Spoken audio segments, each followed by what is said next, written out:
Hello everyone, welcome back to my another class.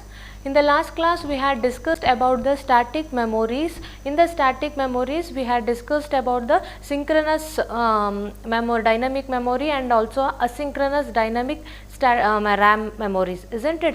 And also today we are going to learn about the double data rate SDRAM.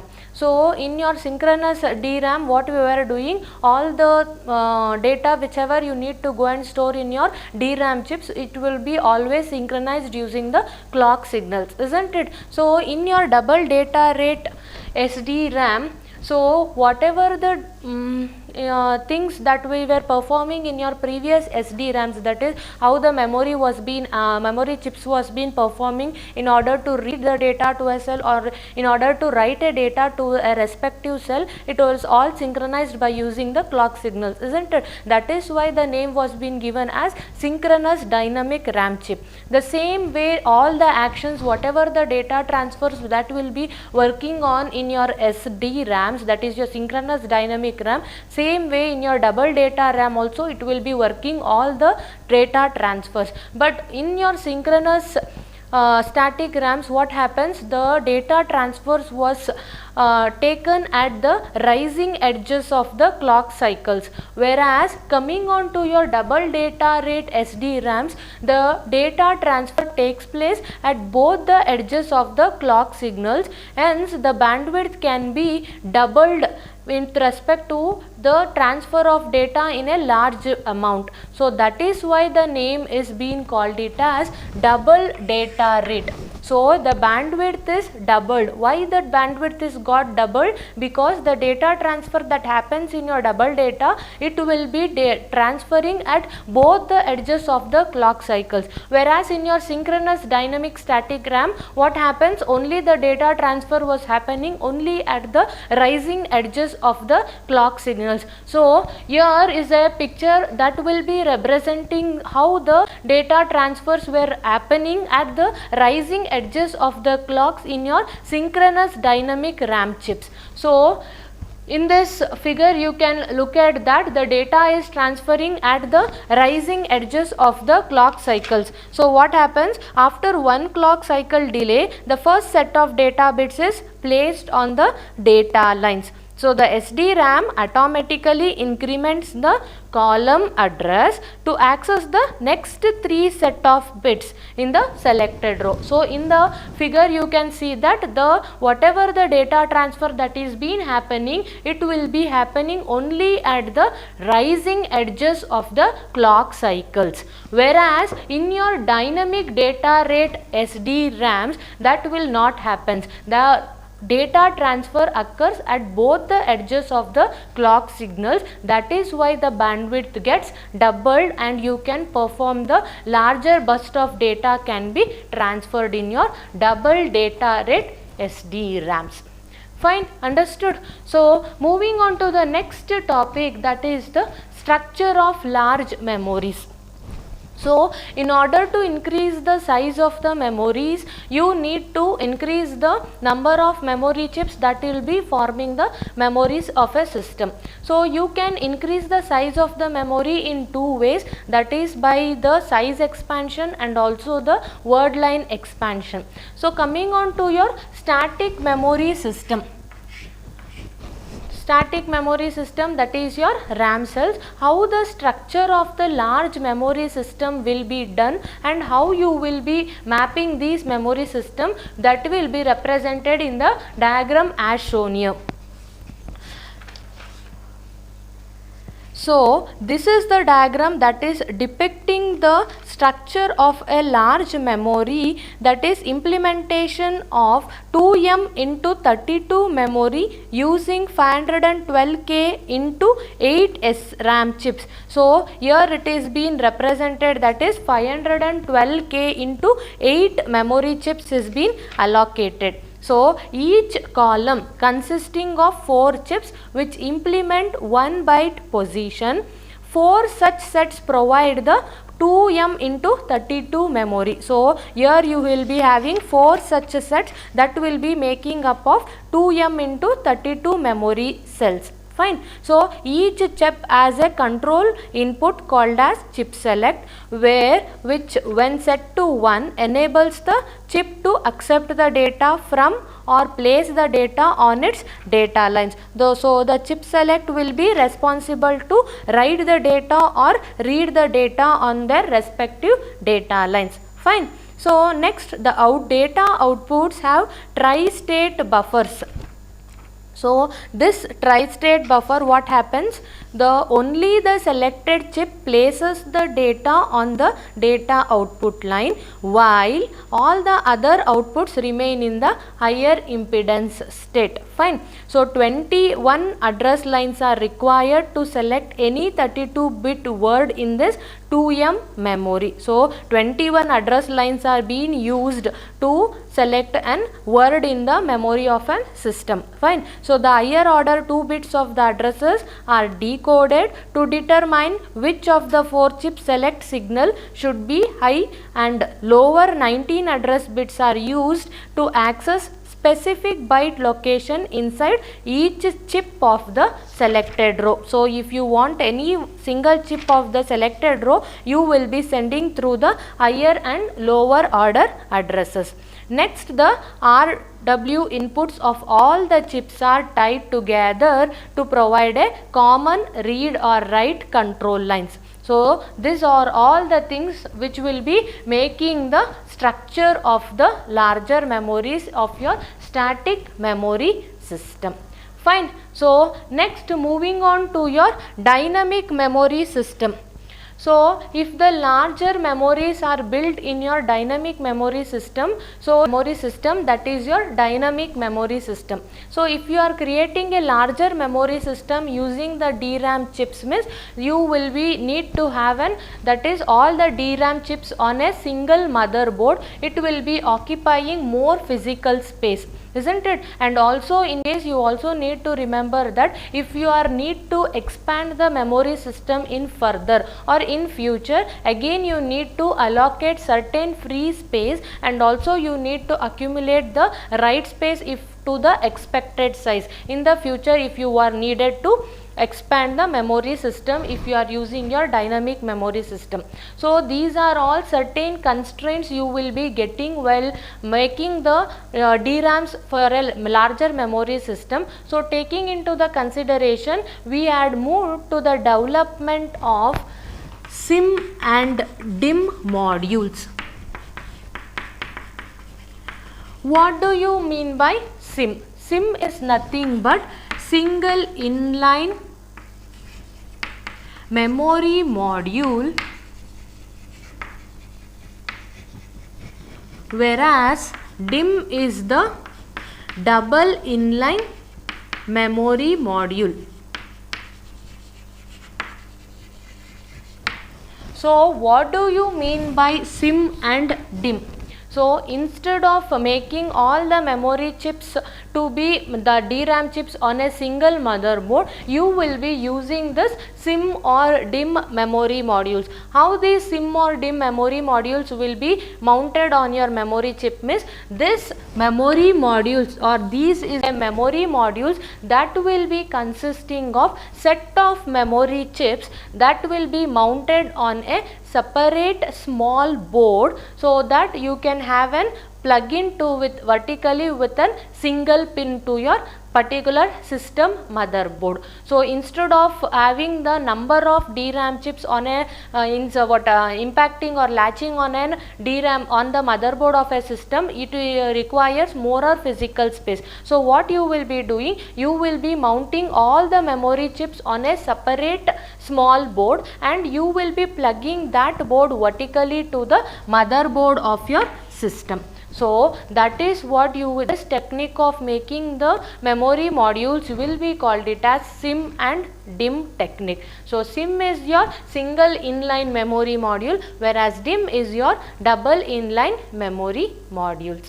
Fine. This is how you will be making the structure of the larger memory system. So if you want to make the memory of a system larger for the execution of programs which is being larger and larger, so that you can enhance your memory of your system by using this type of memory system. That is either by your static memory system, where you can use the memory of a system at a faster transfer rate. If you are using for your dynamic memory system, instead of mapping all the memory chips on a single motherboard, you can map it all the memory chips on a separate small board, and then in plugging that plugging that small board to an motherboard of the system also makes the memory in a larger size. Fine, understood. So next move on to the next topic, that is your memory system consideration. On to the next topic, that is your memory system consideration. So the choice of RAM chips or the choice of the memory for your programming will consider many factors, that is the speed, cost, power dissipation, and also the size of the memory. Whereas you can choose up with your static memory, which is yes faster memory, but it is having of lesser densities. So you can use up those static memories as in your cache memories. So that is why you shifted, or that is why you moved on to a next type of memory system, that is your dynamic random access memory, where the density is at an higher rate. But to reduce the number of pins that is being mounted on your memory chips, you will be using an multiplexed addressed input.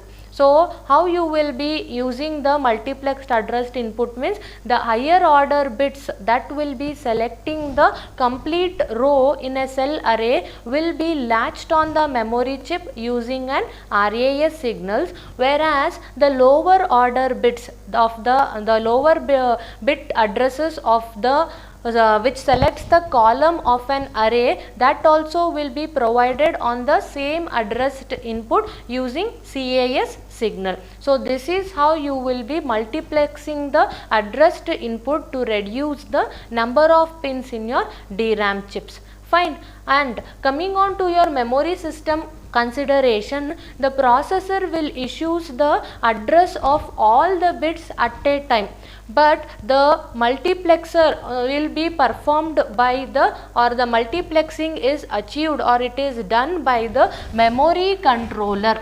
So the memory controller will be responsible of, first the address of all the bits will be sent by the processor at the same time, where the memory controller will be sending the read or write signal, which will be, and next it will be sending the request signal to the memory controller to the memory to access a request that memory access is needed. So on an request, next the portion of the row or column address is sent to the memory on a request which is being sent by the read or write signal. Next, the portion of the row or column address is being sent. This will be in generate the RAS and CAS signals, and along with that it will be sending the read or write signal and chip select signal, that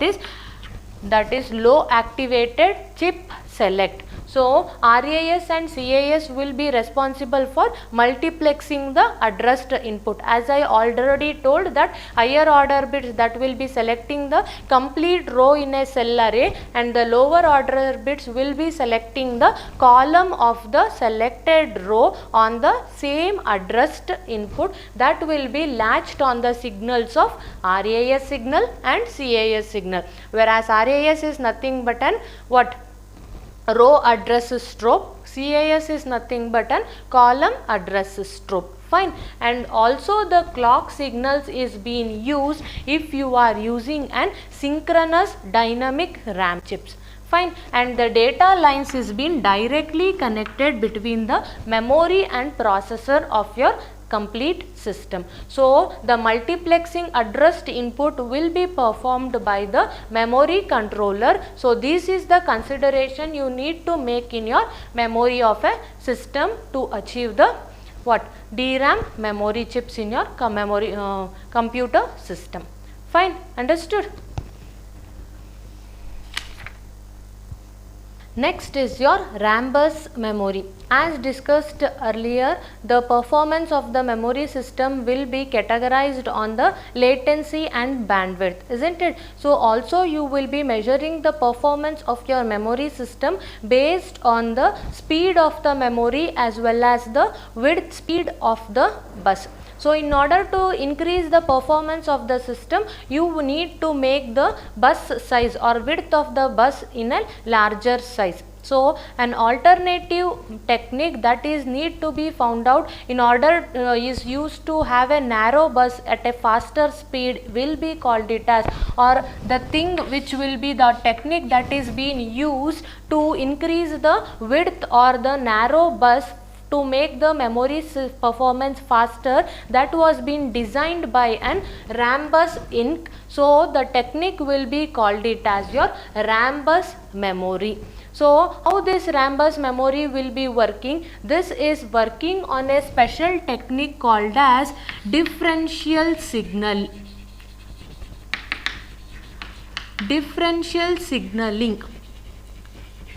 So what do you mean by this differential signaling? So this signaling will having an smaller swings around the reference signal called as V reference.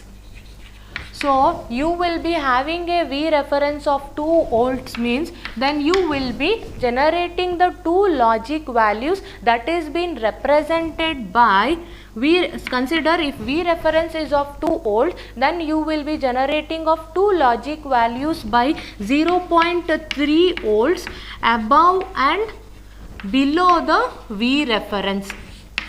So this type of signaling will be called it as differential signaling. Fine. And this type of differential signaling includes or it requires an special type of circuits, and also you need an interfaces to access on that specialized circuit. Such circuits or such specifications will be given by a channel called as Rambus channel.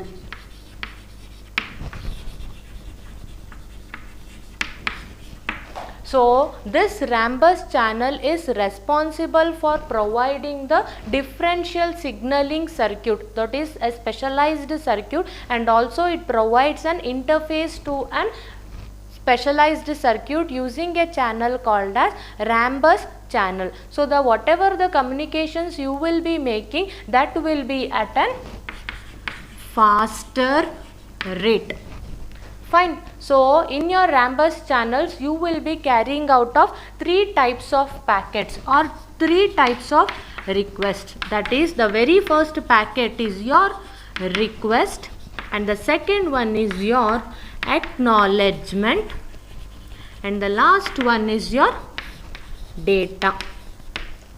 Based on these 3 packets, your actual communication takes place in your Rambus channel. So always the request will be generated by the master, where the master will be sending the request to either to read a data from a memory chip or to write a data to a memory chip. So that request packet will be sent to an on the bus line, so that if the slave is ready to accept the data or if it is ready to read the data, then it will be sending an positive acknowledgement saying that the slave is ready. If the slave or if the device is busy with some another operation, means it will be sending up with a negative acknowledgement saying that the slave is busy. Next type is, that is your data packet. If you get an positive acknowledgement, obviously the data will be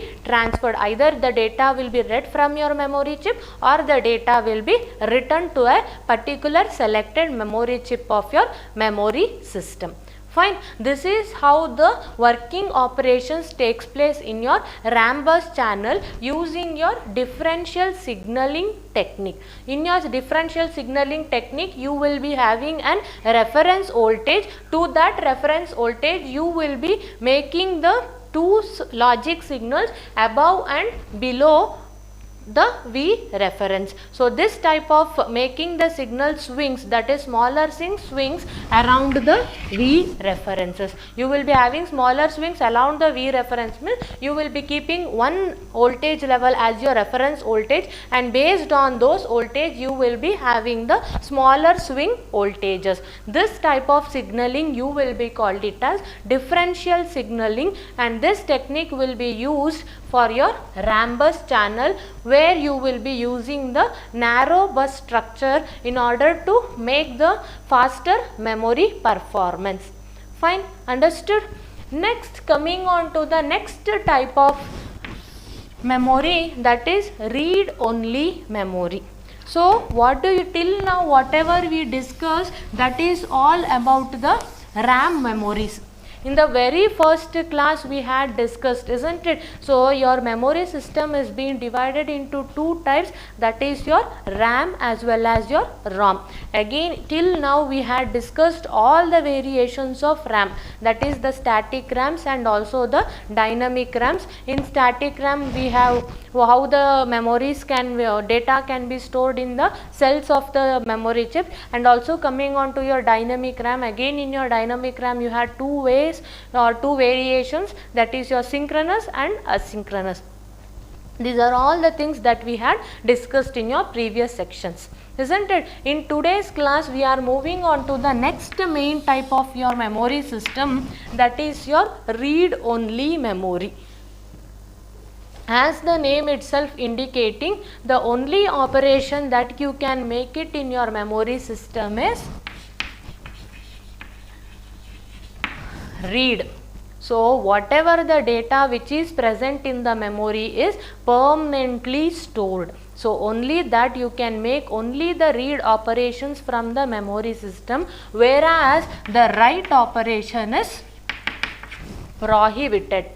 If you want to store the data permanently in your computer system, means you will be storing such type of data in your ROM memory system. So in your ROM memory system all the data will be stored permanently during the manufacturing process. If you need to save the programs permanently in your computer memory, means you can go and save it in your ROM memories. So here is a simple diagrammatic view how your ROM memory chips will be seen. So again the ROM memory chips will be consisting of an transistor, and also it will be, this transistor will be set to a ground level at a particular point called as P.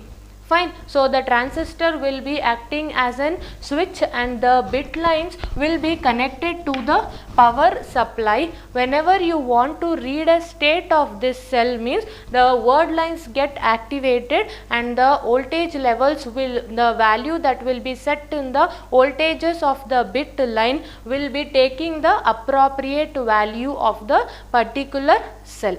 Fine. And also the sense circuit that is being connected to the bit lines of your particular cell of your memory chip will be responsible for producing the appropriate or proper output value. Fine. This is how the read operations will be done in your particular cell of your ROM memory chip. Fine. Again, there are three types of ROM memories in your memory system. So that is your PROM, next is EPROM, and the last one is EEPROM. So as I already told, the read only memory means only you can perform the read operations. Yes, of course, whatever the data you are storing in your read only memory will be permanently stored in your computer system. But yes, there is an option of again writing a data to your ROM memories. That type of data which you can write up to your RAM memories will be called it as programmable ROM memories. So what do you mean by programmable ROM memories? Programmable means I can program the memory chips of my ROM's memories, so that I can erase the data which was been present earlier, and I can insert the new data. Fine. So the operation will be carried out and all the things will be as same as your cell of your ROM memory chip, but the PROMs, whatever the data in your programmable ROM memory, if you want to insert a data, means it will be inserted or it will be programmed as a fuse points. So you can inject these fuse points. So before you can start up with the programming or programming activity is being achieved, all the memory cells will be contains of zeros. So the user can insert only once to a particular cell of your memory chips at the desired location, and he can fuse that particular point using the given point called as P by setting the current pulse rate. So by sending the current pulses, you can fuse particular locations at 10 memory chips of your memory system or the particular cells of your memory system, and then you can insert the ones to it, because previously before you can programming or before you need to start up with the programming, all the memories will be containing of zeros. So the user can insert the ones at the desired location by injecting the fuse points at your desired location. At that fuse points, the zeros will be erased and you can fit up with the ones of your memory cells. Fine. So whatever the things you are making or whatever the data you are writing to your programmable RAM, it is irreversible. That is,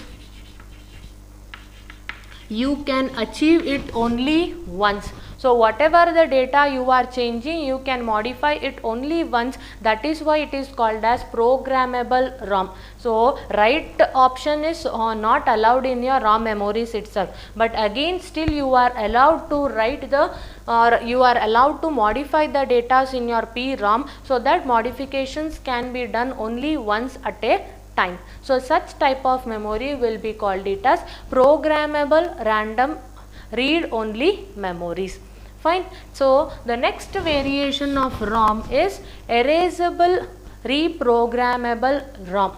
So what I discussed earlier is, in your PROM, whatever the data you will be returning in your memory chips, that can be modified only once. Isn't it? When coming on to your EPROM, yes, you can write the data and you can erase the lastly added data, and you can add up with newly modified data into your memory chips, and that erase or that modifications can be done multiple times. So you can be erasing the data and you can add up with new data. Again you can erase that new data and add up with the next data. So that is why you are reprogramming multiple times. So that is why the name is being called it as erasable reprogrammable random read only memories. Fine. So how this erasable or how these modifications is being done into the cells of your ROM chips. So whatever the contents you wanted to modify, so that particular contents will be erased by letting the circuit to expose to the UV lights.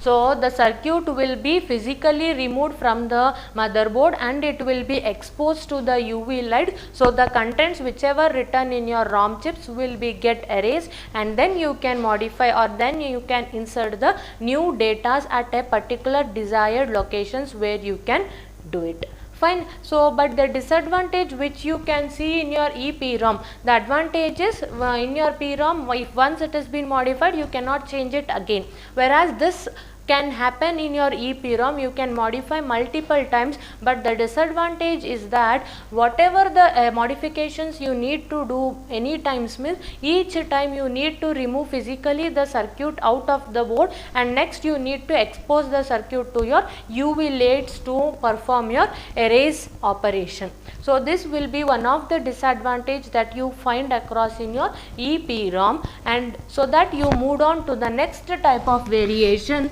that is your double EPROM. What do you mean by double E? Double E is nothing but electrically erasable PROM. So what the disadvantage we found in your EPROM is that is your erasable reprogrammable ROM, that is you were exposing it to UV lights to perform your erase operation, whereas this erase operation or erase function will be carried out by sending the electrical signals. So instead of removing physically, you will be sending the current pulse, so that only the selected contents will be erased and you can insert the new data items into your chips cell of your memory chip. That can be achieved in your electrically erasable PROM. These are the three types of ROMs that will be available in your ROM memory system. Fine, understood? What do you mean by ROM? That is your read only memory, that is only you can perform the read operation. Yet in the variations of your ROM memories, you can perform the write operations also. In how many ways? In three ways you can perform, that is the programmable ROM, where you can inject the fuse points where you need to insert the data, and also EPROMs, where you can erase the data by exposing the circuit to UV lights. And in your last type of variation, that is double EPROM, you will be sending the electrical signals or the current pulses to erase the data, and you can add up with the new data which you needed to insert it. Fine, understood? Moving on to the next topic, as you already know, the choice of memory mainly depends on the three main factors, that is the speed, size and the cost of the memory. Whichever the type of memory system you choose for your computer means, if you are choosing with SRAM is, yes, obviously it is a faster memory, but the density is low and also it is an expensive one. So that if you are insisting or if you are making of larger memories means the cost will be very high. So you will be shifting for dynamic memories means it is an higher density with of lower cost. So these are all some of the considerations you need to be considered, or these are all some of the features you need to consider while choosing a memory of a system, isn't it? So coming on to the processor, again the memory of a system which you will be having another type of memory called as cache memories. So instead of accessing the main memory every time, whatever the data that you will be accessing multiple times that will be used by the processor, such type of instructions or such type of data you will be storing on a temporary storage called as cache memories.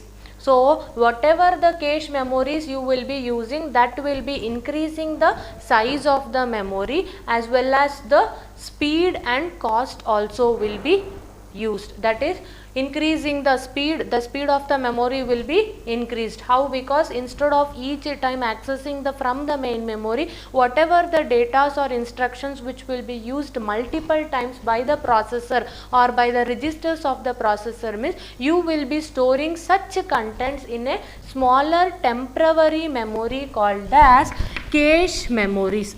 So in the next section you will be going to learn in detail what is cache memories, how the data operations takes place from the memory and the processor.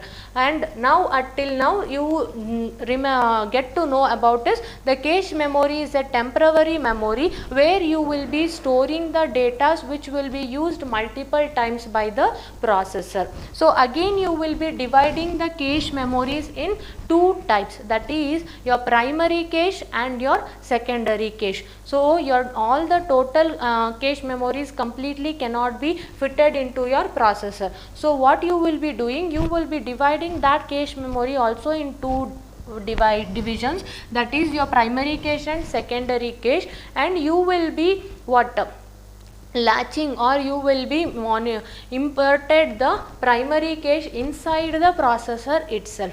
So you will be placing the primary cache inside the processor itself. So whatever the instructions which is being frequently used by the processor, such types of data will be present in primary cache. So that will be represented as level 1. So that is why it has been written as L1. If the data is in L1 cache itself, so what I will be doing, I will be not accessing from main memory itself. The time and the speed and all the things will be get reduced, because the data is been present in the primary cache itself. I took the data and I can go and done with the operation which is been insisted to do. Fine. Next, again the smaller amount of memory which is called as another cache memory, that is your secondary cache. What the things you will be presenting in your secondary caches, that is the data which is not such frequently used as much as your primary cache. Yes, yet it is been frequently used either for once in a 5 minutes, whereas in your the data which has been used in your primary cache, which will be used once in every minute. So such type of difference you will be finding it out, and you will be transferring the data to that cache memories. So instead of coming to main memory and reaching the processor, you will be placing the data in your primary cache as well as the secondary cache, which results in the speed of the memory or speed of the accessing time of the memory. Then it will be reaches your main memory, where the actual rest of the data where you need to be get stored will be stored in your main memory. Yes, again you want to increase the size of the memory, because the program size is getting larger and larger day by day. So whatever the size you have been insisted in your memory system does not have any space. So you will be using another storage that you will be called it as the secondary storage.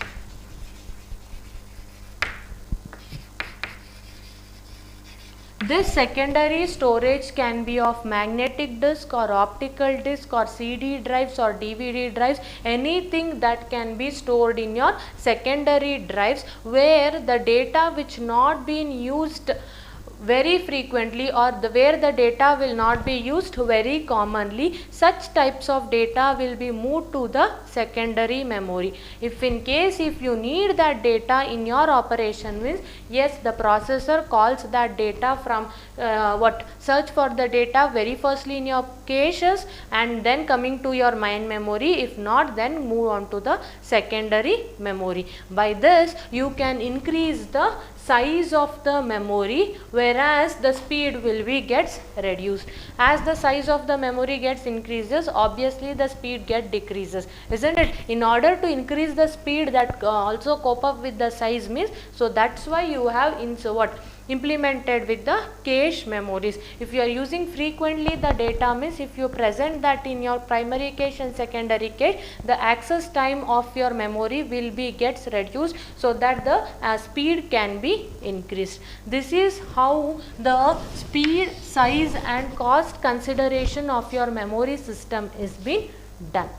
Fine, understood. You can increase the size of the memory by using your caches and also the main memory and well as the secondary memories. And yes, in the next sections you will be going to learn the types of secondary memories and also the cache memory operation. But at this stage, to maintain the speed of the memory also and reduce the cost and also to increase the size, means which are the memories we can be used to consider all these features of the memory system. Fine, understood?